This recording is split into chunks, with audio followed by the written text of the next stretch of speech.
much rather have been meeting in person today at the hall, but unfortunately, you can't you can't cover off everything. And pardon me. And the flu is one of those things. So, as you know, I notified everyone by text, advising you that I had the flu, and then that my family got it afterward. Margaret does not have it, which is a blessing. But it's really been working its way through the three of us anyway. And so I just thought it was appropriate. There's no way that I could have come to the services today. It wouldn't be right to expose you to the flu. That there's no reason for you to get it. And so that has caused us a bit of disruption in we were due to have our fellowship meal. And so we've just canceled that for this week, and we'll have to notify when we're going to have it again. I'm not game to say anything about when we're going to have it, but at least it gives us a chance to make sure everyone's able to be there. We've had others in the congregation who are sick and who would not have been able to make it today. We've had others who have been sick in the weeks before. All of them, of course, staying away. It's just one of those things. It's that time of year where the flu and colds are going around, not to mention the uncharacteristic cold that we seem to have every single night. I've not experienced anything like this in Queensland. I certainly have in New South Wales, but not in Queensland. It's ridiculous. But you've all felt that as well as I have, so I'm not telling you anything that you don't know. It's been really cold. And that, of course, is, I'm sure, a contributing factor. But let's see, we've got another coming in. Might give just a few more minutes for folks to arrive. I had a very short live stream on Thursday. Remember, we do have our Thursday night live stream. That's every week at 7 o'clock. We're going through the book of Joshua. And so whether we send anything out or not, that's a set service on our schedule. So you can always log on and we'll be there. Unfortunately, I didn't send out a notification last Thursday, and our attendance was down a little bit for it. And that's my fault. I normally would send out a notification sometime on Thursday to remind you to log on, but that was my first day with the flu, so I wasn't working on any cylinders. You've heard, on 2 or 3. Well, I wasn't working on any cylinders that day.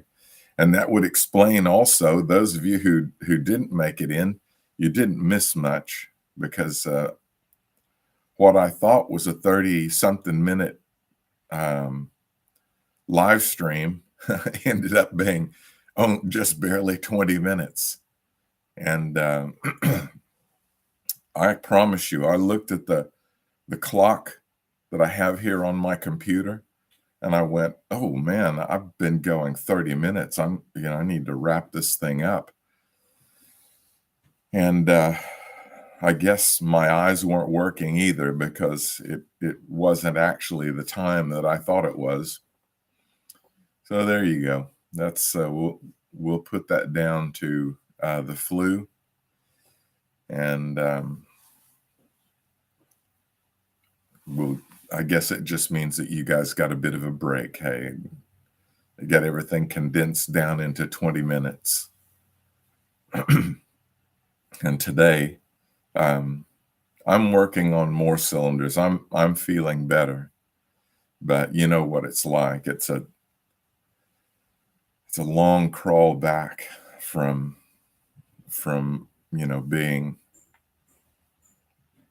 being healthy to um, having the flu to coming back to where you were. And I'm not there yet, but I know that there are other people out there who understand it. They know exactly where you are. So that ought to make you look on the message today with a bit of mercy, because it is hard to concentrate, that's for sure. So let's see what time we have. Okay, if my eyes don't deceive me, it says 10:06. So that's pretty good. That's 6 minutes. That's usually about what we allow. Good to see folk in the chat. And I'll remember this Thursday to text everyone as a reminder. I haven't figured out yet how to do that. There is a way that you can set up an automatic message that goes out, and you get it. It's actually through YouTube, but you get it like a little notification, and it comes out with a script, whatever you type in, much like what I put in the text messages. But I know some people can't get those, so that's why I use texting, just because I can get to most people, as long as they check their mobiles sometime during the day, they'll be reminded. But anyway, that's for a future day. And today we've got a very interesting text. I'll just take a drink. Sorry to do that to you, but need to wet the whistle, as they say. So I thought this morning we would look at chapter 23 of Job. We're going to look at just a few verses here, beginning in verse 8. So Job chapter 23, verse 8. And we're going to go all the way through to verse 17. And I promise you, I'm not doing this because I'm on the mend from the flu. But I'm doing it as a reminder to myself and to everyone else that things are the same between us and God, whether we can sense His presence, whether we feel close to Him. You know what I mean when I say feel. That we can sense that God is near. Those are joyous times.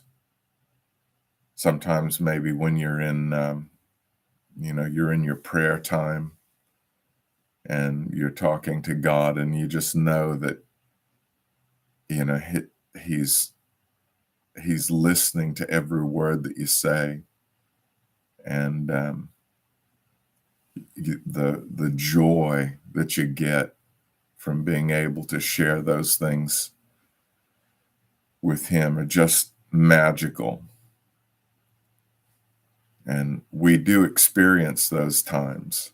There are times when the relationship that we have with God, which is unbreakable,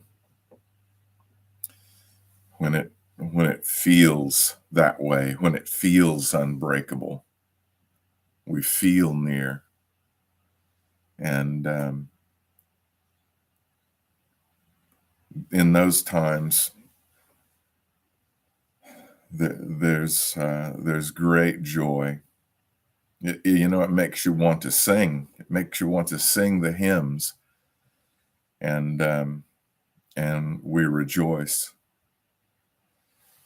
So,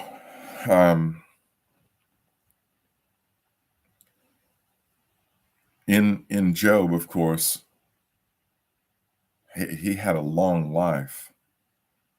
He had a life that was divided in two, really. The events, leading up to the first chapters of Job, which were many and were blessed. And I'm sure he felt that communion with God every single day.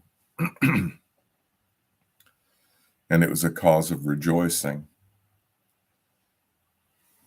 What happens, though, when the nearness of God is hidden from our eyes and from our senses, from our feelings? We're not trusting in feelings here anyway, but we have to admit that feelings make up a big part of who we are as human beings. And we come to rely on them a lot. Sometimes, that reliance has to be taken away.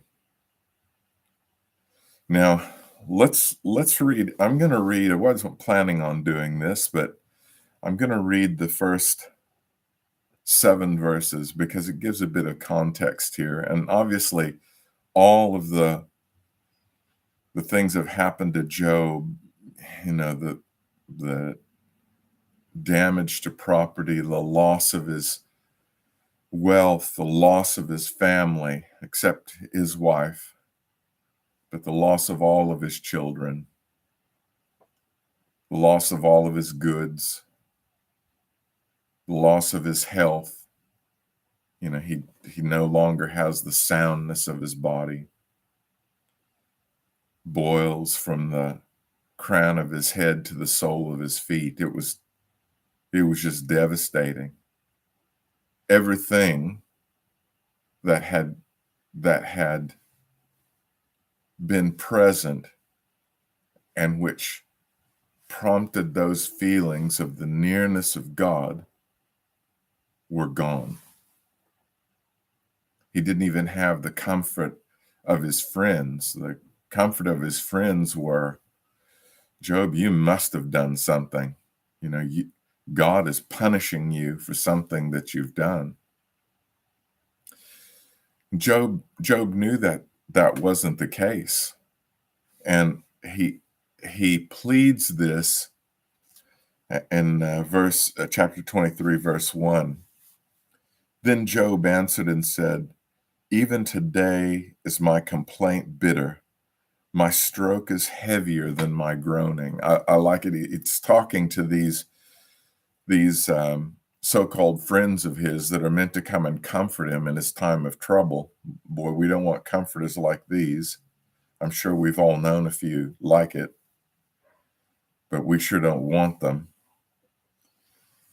But he said, my complaint, my sorrow, my loss is greater than my complaining here, than my groaning.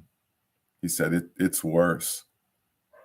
He couldn't even put his groanings, he couldn't quantify them to the people. They couldn't understand it. It was beyond them.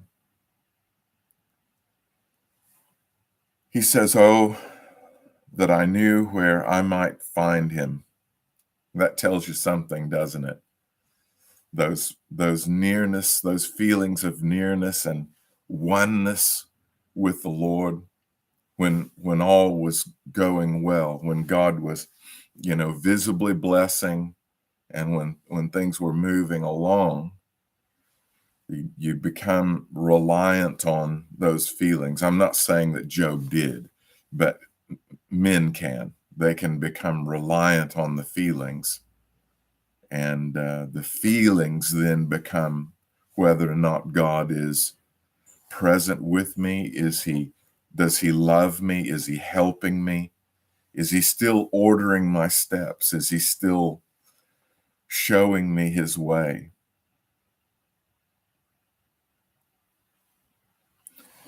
He goes on to say, I would order my cause before him and fill my mouth with arguments. I would know the words which he would answer me and understand what he would say unto me. He's not saying here that that he's wanting to have an argument with God. He's just wanting to understand. Because I think here Job is showing his faith. He says, will he plead against me with his great power? Why would God of heaven and earth plead against a man? Listen to what he says. Nay, or no, but he would put strength in me. That's what Job knows. Now listen, that's faith. That's not feeling. There the righteous might dispute with him, and so should I be delivered forever from my judge. Behold, I go forward, but he is not there, and backward, but I cannot perceive him. So Job is searching for God, searching for him. He's looking for him everywhere. He's praying. Absolutely, he's praying. He's praying with great fervor, with great intensity. The Bible teaches us that the fervent prayer of a righteous man availeth much. And Job's prayers were they were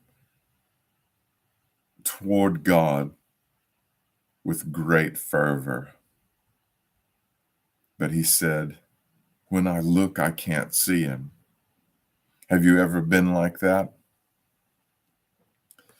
Have you ever come out of those times of great joy into the dry times, where things are going wrong, where you lose a job that you loved? Have you ever been in times like that? You wonder, I haven't done anything. Why are these things happening? Have you ever been in times like that? What about, loss of loved ones, loss of those near and dear to us, friends, family, sickness, illness, especially the chronic type, where, it's a constant daily grind that does not abate, it doesn't go away. And, for some, those are times of great nearness to God. But for others, it's all of the feeling has gone. We search just like Job, and we cry out earnestly, and we long for that, that presence of God as it was before. And I'm sure Job, in his mind, is looking back. He's looking back at his children and what a blessing it was when they were alive, and how he prayed for them. And, back in the times when he had wealth, because it was all gone. Back on the time when he was respected, because he had none now. His friends proved that. But here's the key. God was doing something. Job didn't know what it was, but Job knew that God was doing something. There was a purpose. The Bible is always showing us that God has a purpose for our lives.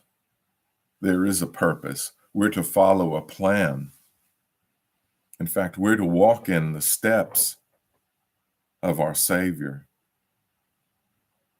And that can be very difficult at times. But nevertheless, there was a purpose. And Job knew, maybe this was the end for him. Maybe this is the way the Lord giveth and the Lord taketh away. Blessed be the name of the Lord. Maybe that was what he was doing.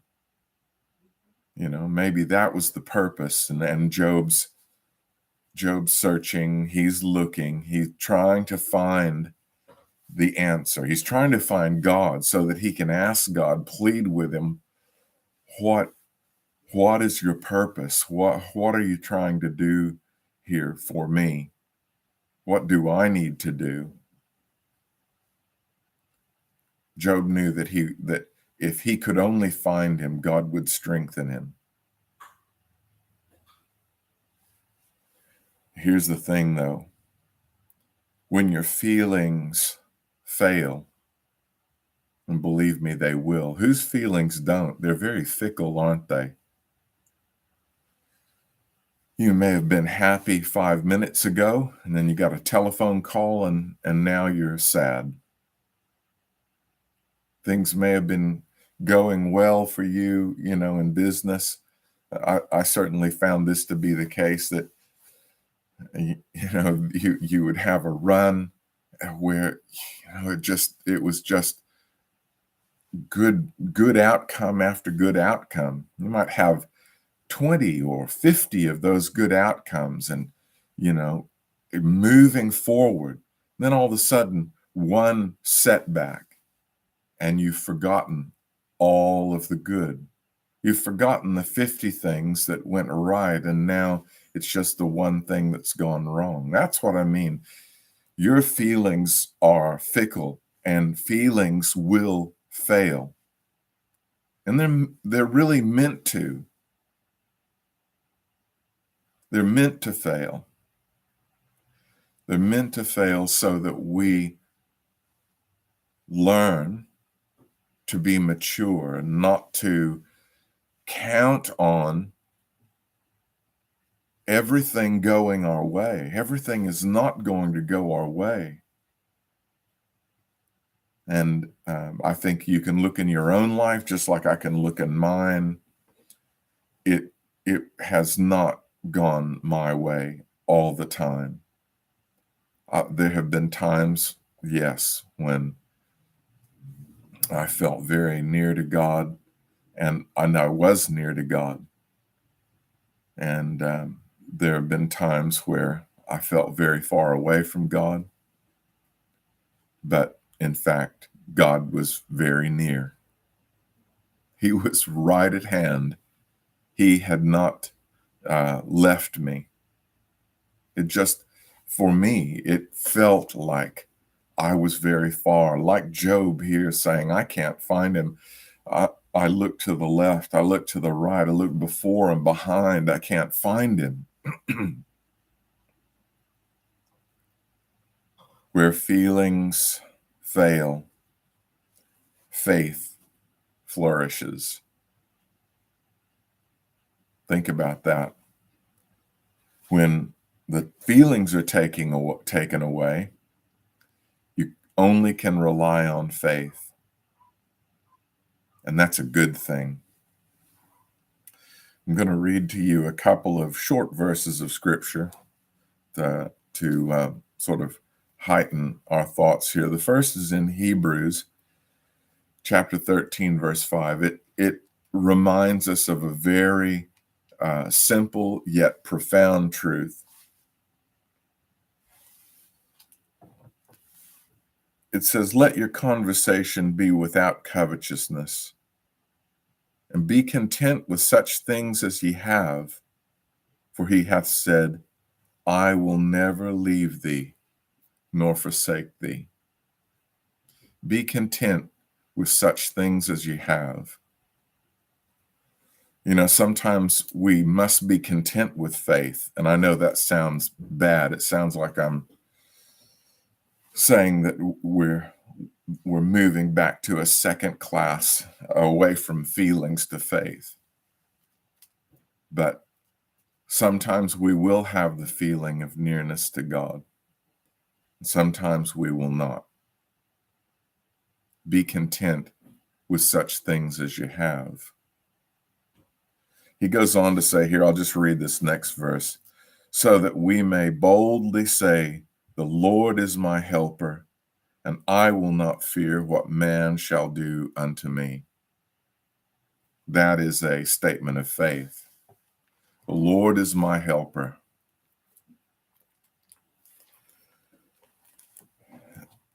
Also, I'd like to read one from 1 Peter. 1 Peter chapter 1. It's a little bit longer passage. I'm going to read from verse 3 through verse 9 of 1 Peter chapter 1. Listen to these verses. Blessed be the God and Father of our Lord Jesus Christ, which according to his abundant mercy hath begotten us again unto a lively hope by the resurrection of Jesus Christ from the dead,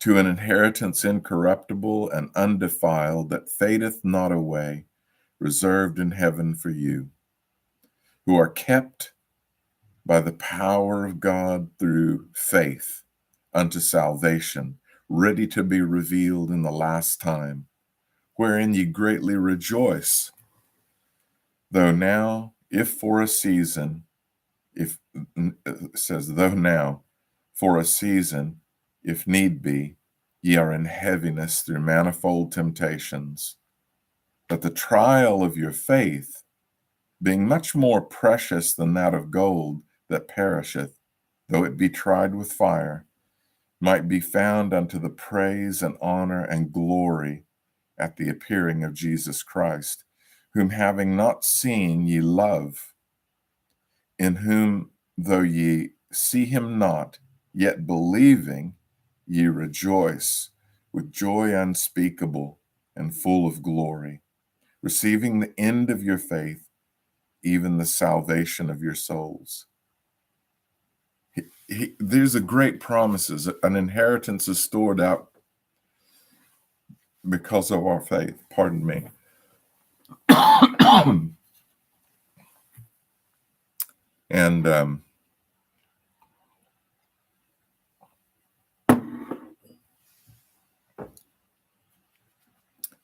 And so,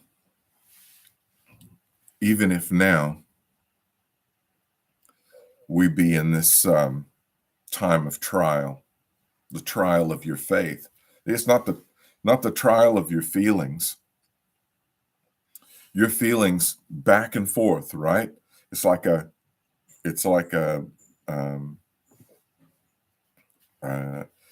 gauge. It just moves back and forth. Feelings constantly changing. But the trial of your faith is much more precious than the trial of gold. Much more precious. Your faith is being put to the test. If not today, then it will come. But it's a good thing, because when our faith is put to the test, all of the dross is moved away. All of the things that we trusted in, some people, although they would never say as much, they put great store in their works and what they do for God. They I guess everyone would include in their works, their prayers, their attendance in church, which are all good things and are commanded, by the way, in the Bible. But also, the being kind one toward another and all of those things. But when your faith is put to the test, then slowly but surely, all of the works we push away and we go back to the very, very heart of the matter. Your faith in the finished work of Christ, right? That's what secured this inheritance that's talked about in the first part of this verse here in 1 Peter. And also, it is that Spirit which came into our hearts, which will help us to move on, which will help us to overcome. Our faith is never going to fail, never. It might be tried and tried and tried until we stop trusting and we stop leaning on every other thing, but we look to Christ alone. Lord, I have nothing. I have no claim to anything other than what you have done on the cross. I came with nothing in my hand, and you saved me and gave me everlasting life. And my faith is in you. Now, he sometimes is unseen. Job talks about this. He says in verse 10, back in our text, Job 23, verse 10, but he knoweth the way I take. When he hath tried me, I shall come forth as gold. Sounds an awful lot like our 1 Peter chapter 1 text, doesn't it? It's much more precious. The trial of your faith is much more precious than that of gold. It's more valuable. But think about gold with all of as it's heated up in a crucible and all of the dross being removed, and it becomes more and more pure, more and more pure. That's the great thing of gold. The purer it is, of the greater value it is. But the trial of our faith is much more precious than that of gold.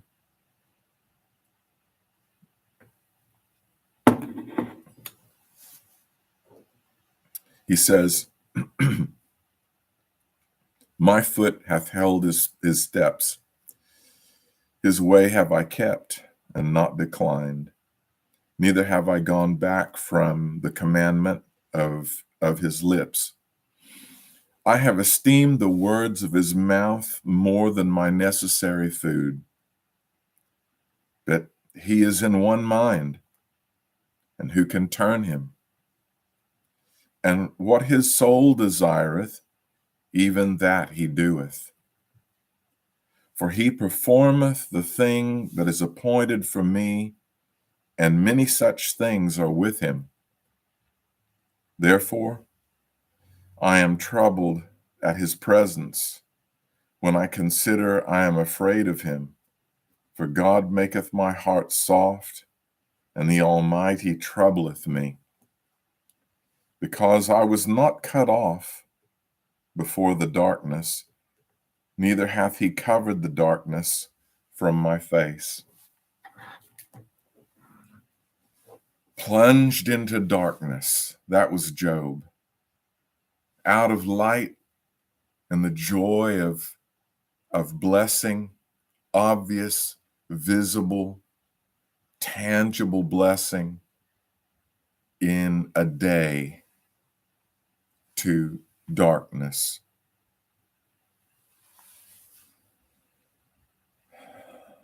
But Job had trust in God. He says to him here, this is in Job 11 and 12. He goes, my foot hath held his steps. I have kept, his way have I kept and not declined. Neither have I gone back from the commandment of his lips. I have esteemed his words, the words of his mouth, more than my necessary food. What's he talking about here? He's talking about the word of God. And Job is saying that he's still looking to God. His word is my necessary food. It's what I need from day to day.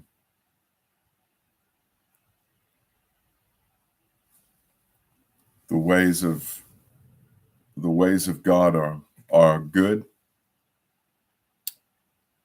He walked the path that is before us. Jesus has walked it before us. We follow in his footprints. We see those footprints in his word and in his works. And he is the one who commanded, "Follow thou me," to those disciples. And he calls to us, "Follow thou me." It's one thing when the following is in the daylight. It's another thing when the following is in Gethsemane, isn't it? Jesus said, "Come unto me, all ye that labor and are heavy laden, and I will give you rest. Take my yoke upon you and learn of me, for I am meek and lowly in heart, and ye shall find rest unto your souls. For my yoke is easy, and my burden is light." That's Matthew 11:28-30. My yoke is easy, and my burden is light. He's performing that which is appointed unto me. That's what Job said. We're going to close with the reading of these last verses again, beginning at verse 13 in our text of Job 23. But he is in one mind, and who can turn him? And what his soul desireth, even that he doeth. For he performeth the thing that is appointed for me, and many such things are with him. Job says, God is performing the thing that is appointed unto me. He is of one mind, single-minded.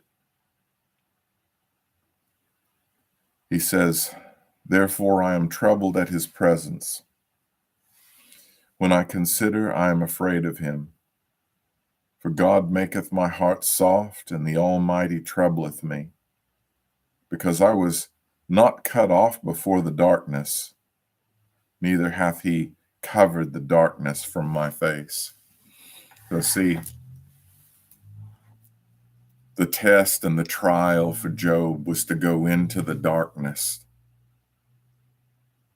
And what Job was going to find, and we see if we read through the book of Job, is that the darkness gives way to the light again. He didn't cut me off before the darkness. He didn't take my life before the darkness came. He didn't hide the darkness from my eyes. He didn't blind me so that I couldn't see it.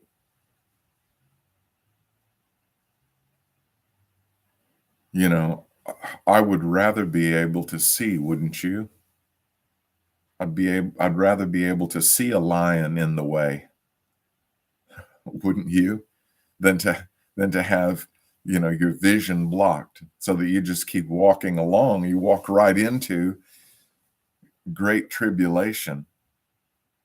But Job said he unveiled the darkness before his eyes. His eyes were not veiled. He sees the darkness.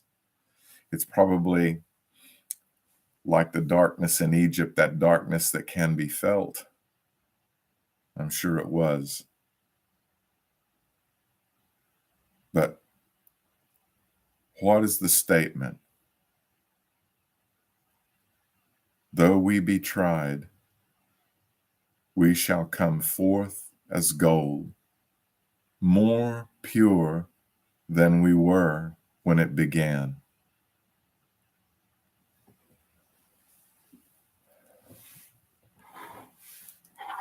God's care and love for us is unmatched.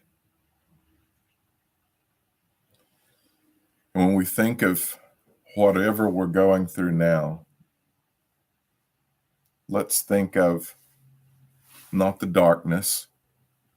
Let's rely on faith. What are we relying on? Let's take it back to its bare bones. Let's get right back to the very beginning. We're relying on the person and work of Jesus Christ for everything that we have. Everything.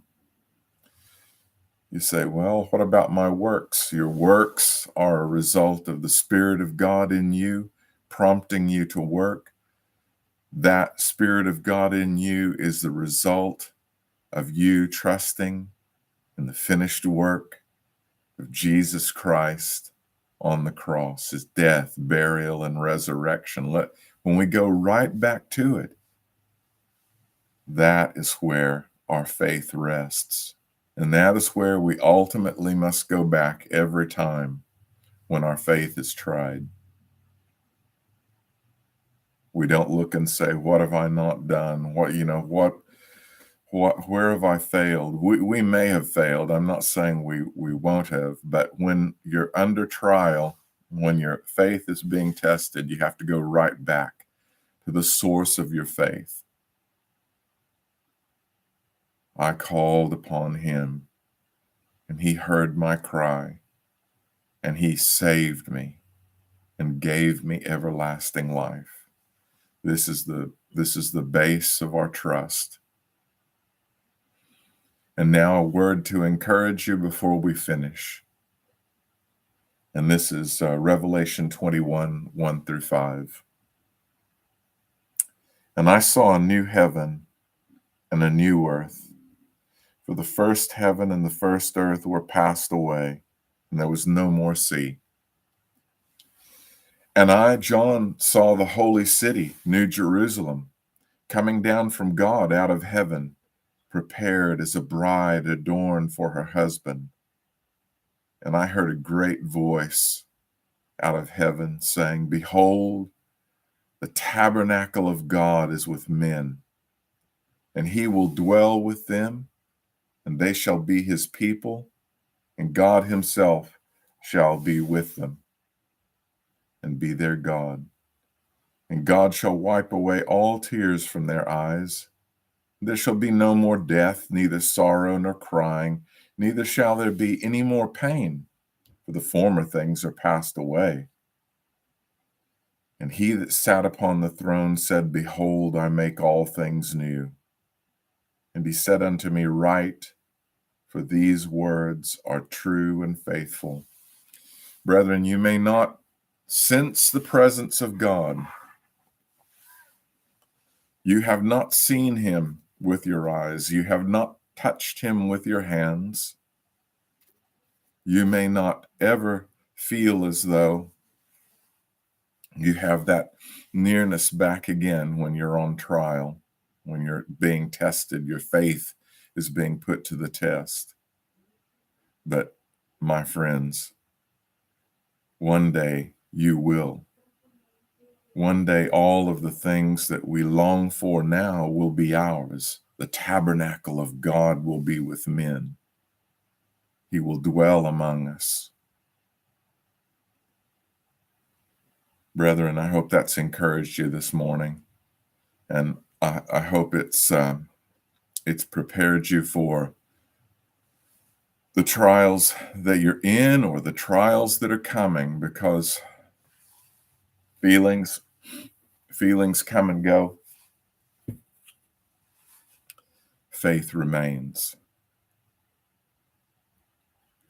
I pray that God will bless you. Remember, we have services tonight at 5 o'clock. So we'll be back online here at 5 with another message, and hopefully we'll be able to see you then.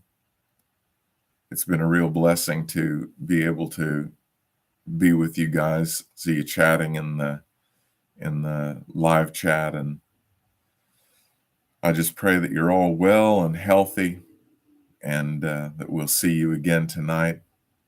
So until that time, God bless you and keep you, and may He guide you into that light and into the joy of His presence. God bless you.